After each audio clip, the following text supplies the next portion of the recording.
Hey everyone. So it is another solo effort this week on Midlife Conversations.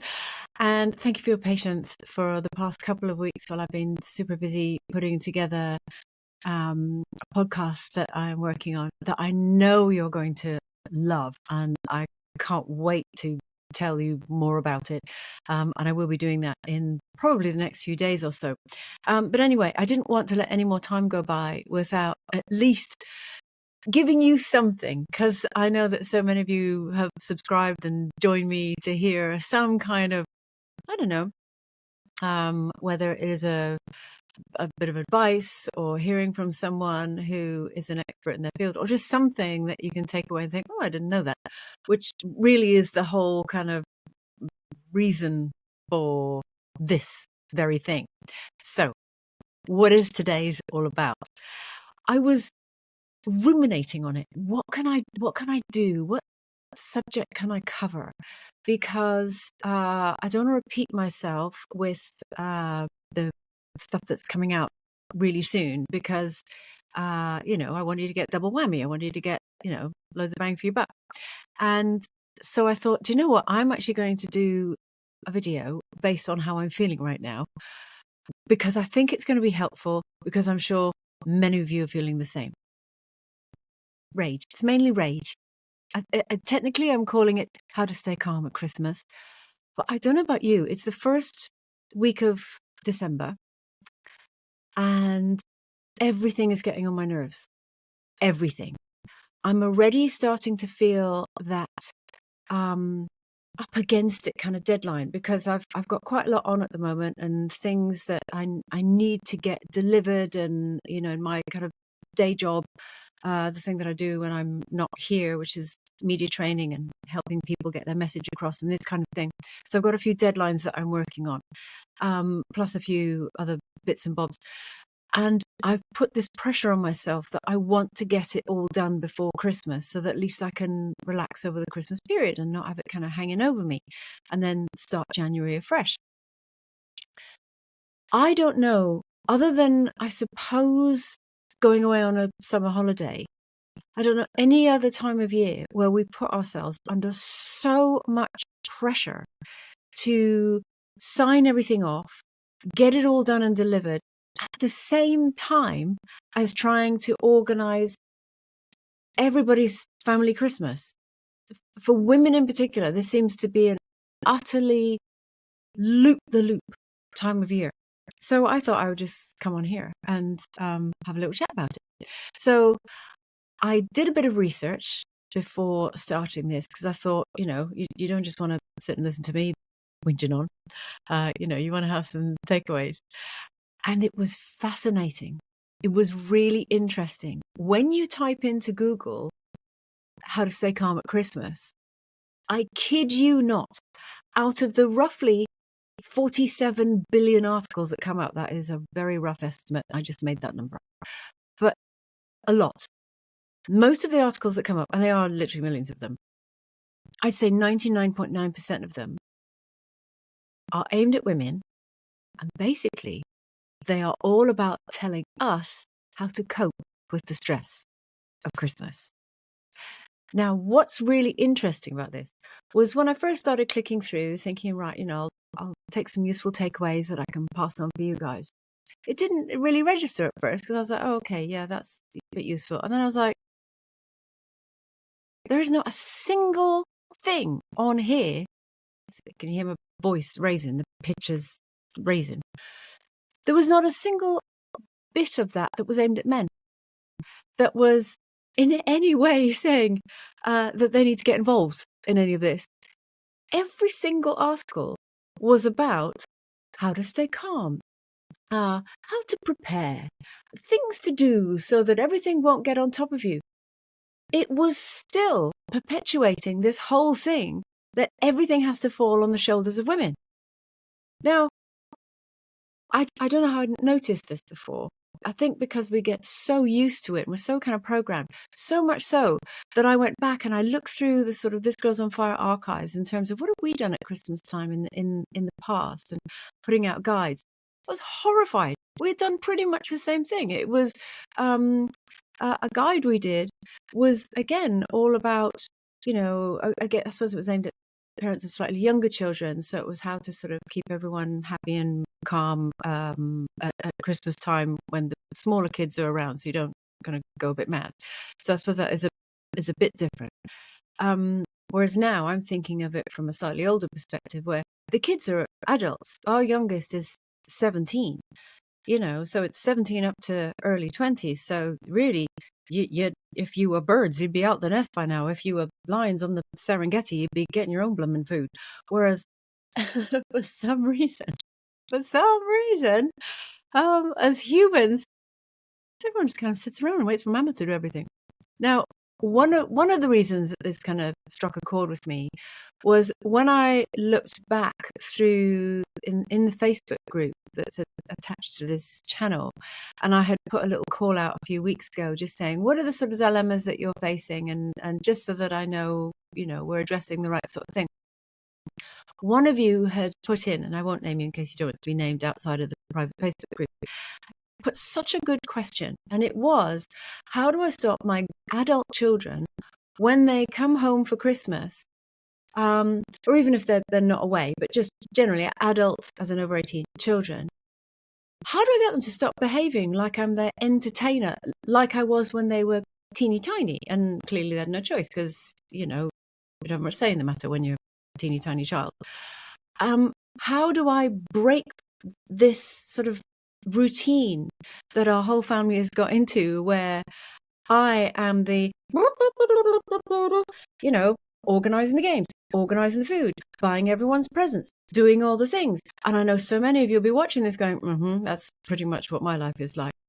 And I think it was you that I was thinking of when I was reading these articles, thinking, at no point is there any reference to anyone else actually doing anything. So I thought, right, that's the bit of advice that I'm going to dish out this Christmas to myself and also to you. So first things first is to take off that crown or that mantle or whatever it is that you have been anointed with, that says you are the queen of organising everything. It's not a role for life, and it's not something that I'm sure you didn't sign a contract for. So you can actually say, do you know what? I don't want to do everything. Now, can I just put a little asterisk here? If you love doing everything and it fills your heart with joy and it is something that you completely get a buzz out of doing, crack on, because this bit isn't for you. And I get that, because I've had my moments where, yeah, I love it. I love decorating. I love setting the table, all that sort of thing. But I like doing that when I feel like it's my choice. It's a whole different ballgame when you're doing it because everyone else expects you to. We all know that. Whatever it is that we do in life, when we feel like we're doing it out of our own free will and we've made the choice, you do it with a spring in your step and a smile on your face, and it makes you feel good while you're doing it. If you are doing it just because everyone else expects it of you, and no one's even going to say a blooming thank you, whole different gig. So, like I say, if you're doing this because you really enjoy it, amazing, crack on. But if you are doing it because everyone expects you to, maybe it's time to gather the clan, have a little sit down and just say, right, this year it's going to be different. Christmas is all about traditions. And so far the tradition has been that I seem to do every blooming thing. I'm not doing that anymore. So let's have a little divvy up as to who is going to take over what responsibility.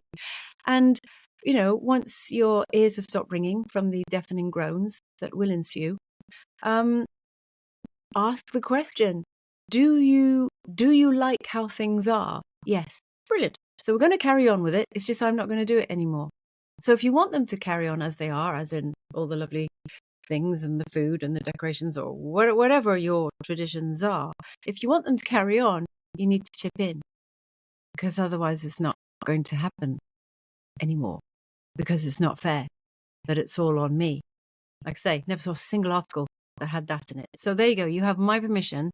Not that you need my permission, but if you need to blame someone, say, Andrea says. all the grown-up kids go, blooming Andrea. Says, enough is enough. Enough is enough. Right. So that's that bit done. And I do genuinely actually feel a little bit better getting that off my chest. Not quite as grumpy as I have been. I was very sweary in the car earlier. Very glad that the weather is cold and I had all the windows wound up because everything was winding me up. Everything was winding me up. And I don't know about you, I get very sweary when I'm in the car, when I'm in a mood like this. So there we are. So that's it. Hand over some responsibility. Outside of that, in order to stay calm at Christmas, say no to things. Now, when I started doing this, it was really hard at first because one, I felt like I was letting people down if I didn't say yes to going along to whether it was, gatherings. I'm not a party kind of person, so I've never had a problem saying no to parties. I am very much I like being at home in my slippers kind of person, and that's not even new. I've always been like this. So I don't mind the odd party, and sometimes I really let my hair down. I have lots of fun, but it's kind of like the planets have to be aligned and everything has to be sort of right. Normally, it involves I have to have a seat. I know, but again, I've always been like this. I like to have a seat. Don't want to be standing up too long. Have to like the music. Have to really like the company, and I also have to know how I'm getting home. I get a bit funny if I don't know how I'm getting home because I like to know that I have a kind of escape route. To make me sound really miserable, but yeah. So there, if all the planets are aligned and all those are sort of in place, then I can have a fine old time when I go out. But if you find yourself only saying yes to things because you feel bad or like you're letting anyone down, don't. If you don't want to, don't do it. Oh, my emails are ringing. Quick mail. Don't do it.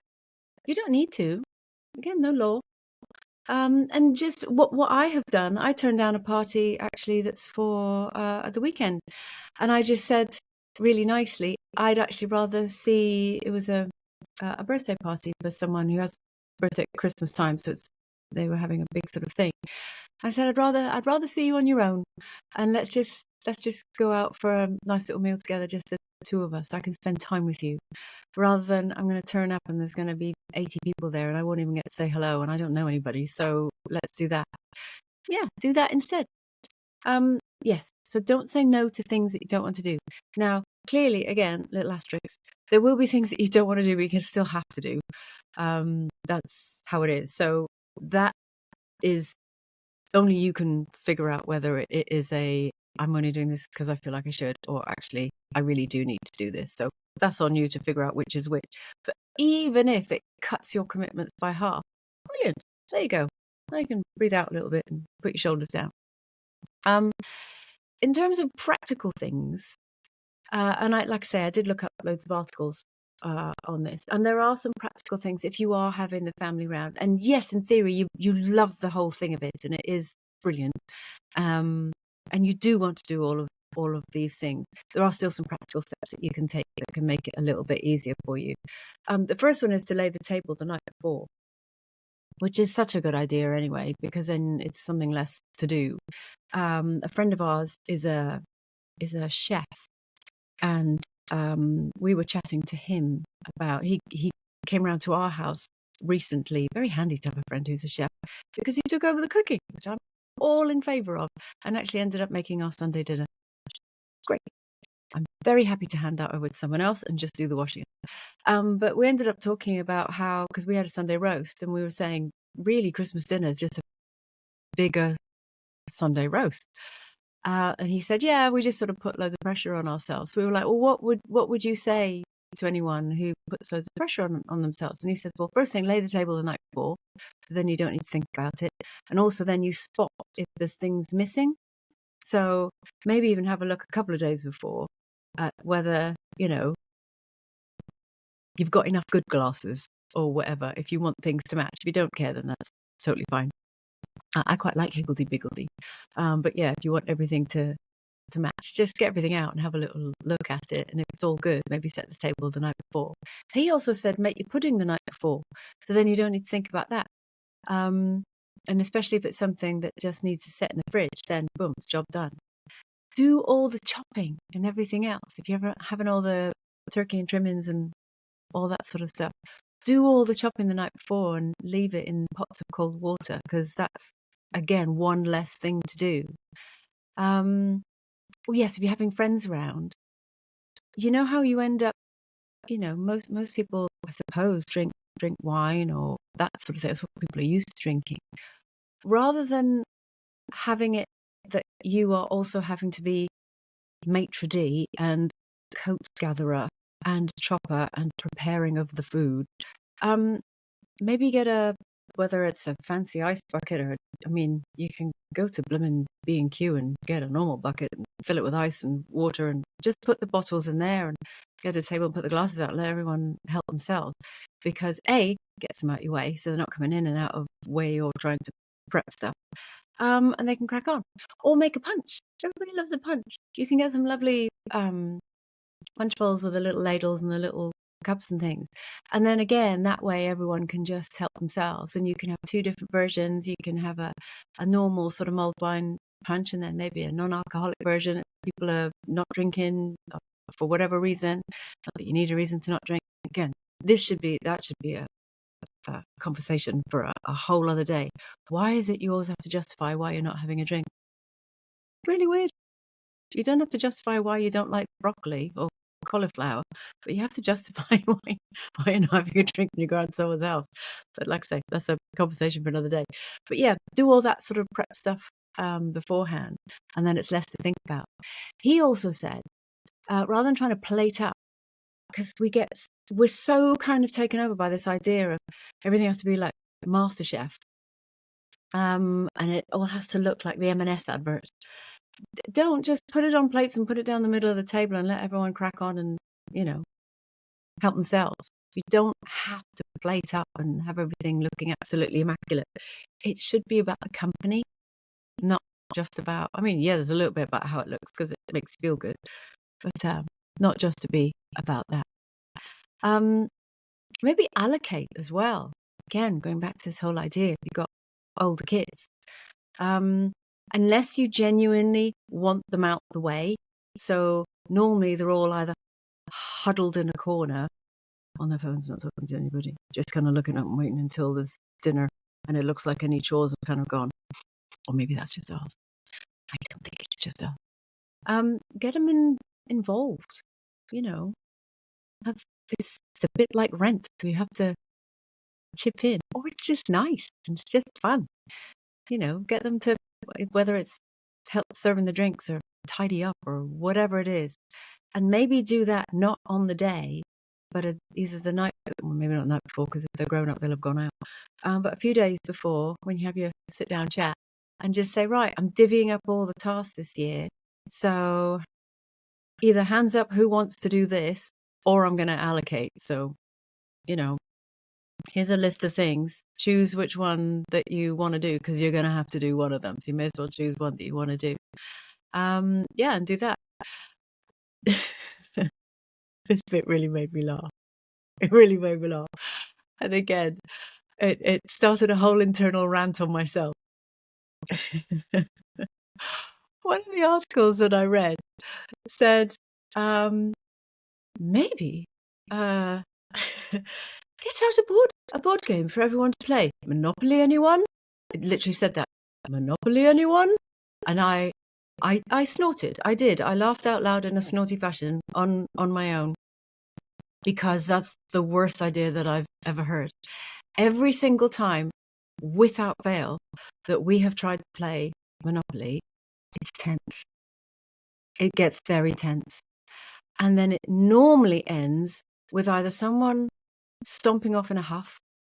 There has even been a time where the game has been flipped and all the pieces have just gone.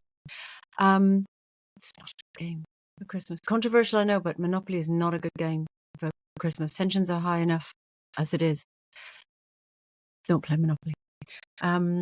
I did hear of a really good game that a friend of mine mentioned, which is, I think she said it's called Pictionary Air. I'm going to look into this. It looks really good. Where, normally when you play Pictionary, you can get a little bit competitive if you think you're good at drawing. Or maybe that's just me. I want I think I'm quite good at drawing. So I want to do a really good one and have everyone guess it. So I get quite particular about what I'm doing. And what I love about this, the theory of this, is that it's a game apparently where you kind of draw it in the air, but it's on a laser, so it comes up on someone else's pad, but you can't see what you're drawing. Apparently it's terrible.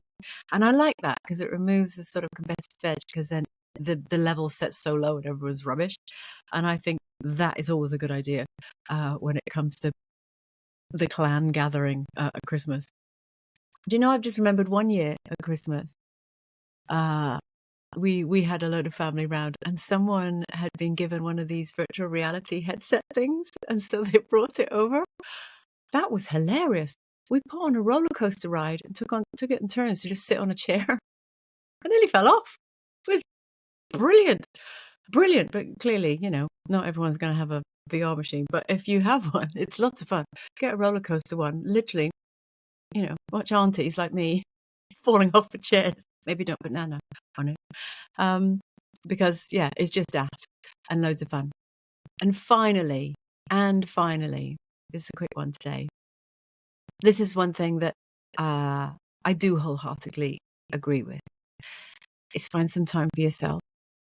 Now, in all of these articles, they called it me time. And in all of these articles, it said to run a bath and, put some nice smelly stuff in and enjoy some time to yourself.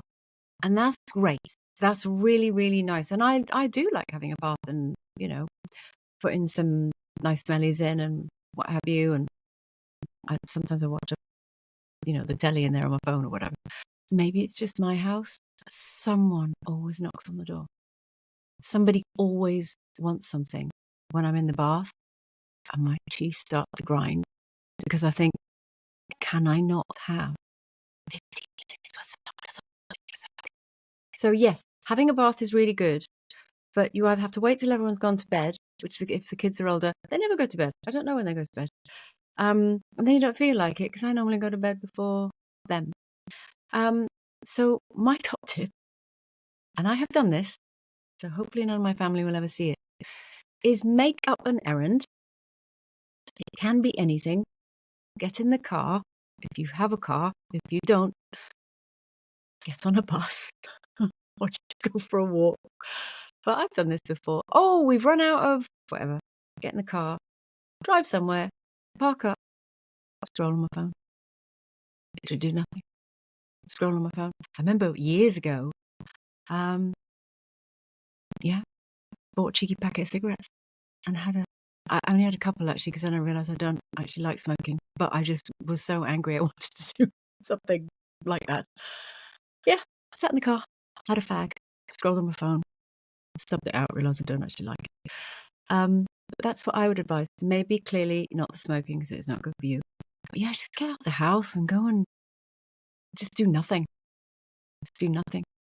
And then buy one thing, jar of mayonnaise, doesn't matter. Come back, go.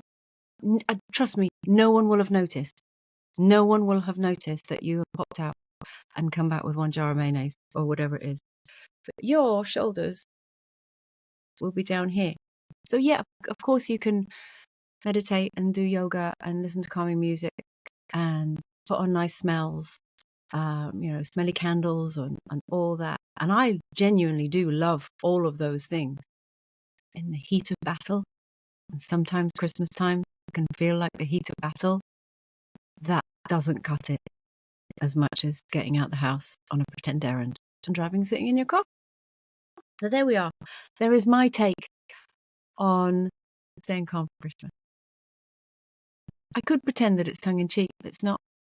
It's genuinely how I feel. It's the kind of thing that I do. And it's honest. And I hope it has helped you in some kind of way. Even if I have given you some top tips, and that's brilliant. Even if it is just to know you are not the only one who is starting to really feel the pressure now at this time of year and is trying not to be a curmudgeon, but is an internal curmudgeon, and sometimes it leaks out. It's all right. We're all in the same boat. That's it for this week. I hope you enjoyed it. See you next time. Bye-bye. I hope you've enjoyed today's conversation. Remember to like and subscribe to this channel so you never miss a single one. And if you want to join in the conversation, head over to Facebook to Andrea McLean, This Girl is on Fire private Facebook group, and I'll see you there.